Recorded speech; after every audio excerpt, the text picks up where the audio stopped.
औज़ु बिल्लाहि मिन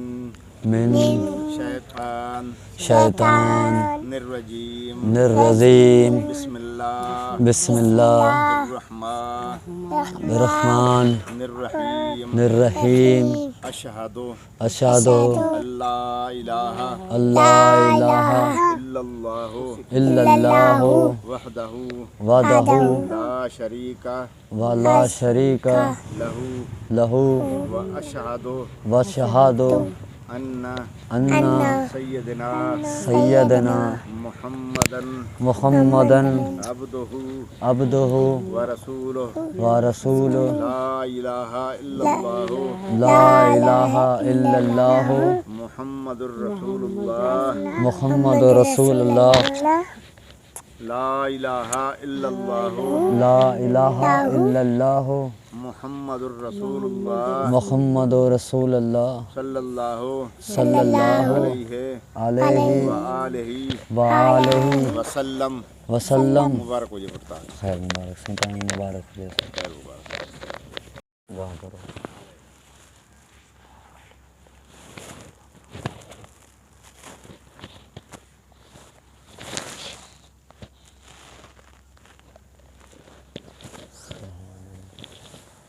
कामरान साईं मां हिते साईं मियां साहब ॾे आयो आहियां इस्लाम क़बूल करण जे लाइ पंहिंजी ख़ुशी रज़ा सां आयो आहियां। हाणे मुंहिंजो नालो लिखियो अथनि मोहम्मद कामरान। पंहिंजी ख़ुशी रज़ा सां आहियां, कोई ज़ोर ज़बरदस्ती न आहे। मुंहिंजा सहुरा बि थियल आहिनि, मुस्लमान थियल आहिनि। उते मां बि मुतमिन थियो आहियां की मुस्लमान थियां। हिते ख़ुशी रज़ा सां मियां साहब सां मिलियाऊं। असांखे ॾाढी ख़ुशी आहे, इस्लाम क़बूल कयो आहे असां। बाक़ी असांखे कोई ज़बरदस्ती ज़ोर ज़बरदस्ती न आहे। हे साईं घर वारी आहे, न हिकु नंढड़ो पुटु आहे, हिकु धीउ आहे साईं मुंहिंजी। तव्हांजी शादी खे घणो टाइम थियो आहे? साईं 2014 में शादी थी।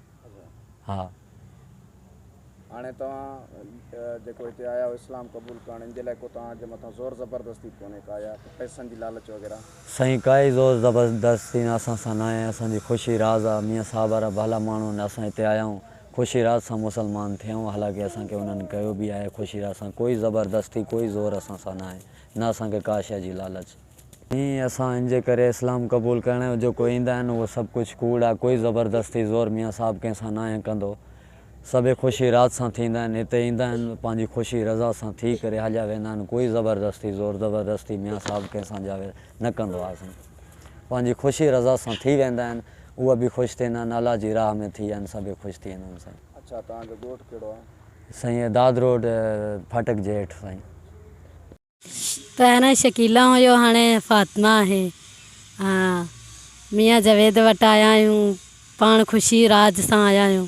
काई ज़बरदस्ती कोन्हे। इस्लाम क़बूल अक्सर माण्हू चवंदा आहिनि हिते ज़ोर ज़बरदस्ती इस्लाम क़बूल करायो। न आहे, न आहे, ख़ुशी राज सां ईंदा आहियूं। जेको बि ईंदा आहिनि मुस्लमान ख़ुशी राज सां पाण थींदा आहिनि। हा असां बि ख़ुशी राज सां थी विया आहियूं। हा काई ॻाल्हि कोन्हे, कुझु बि कोन्हे।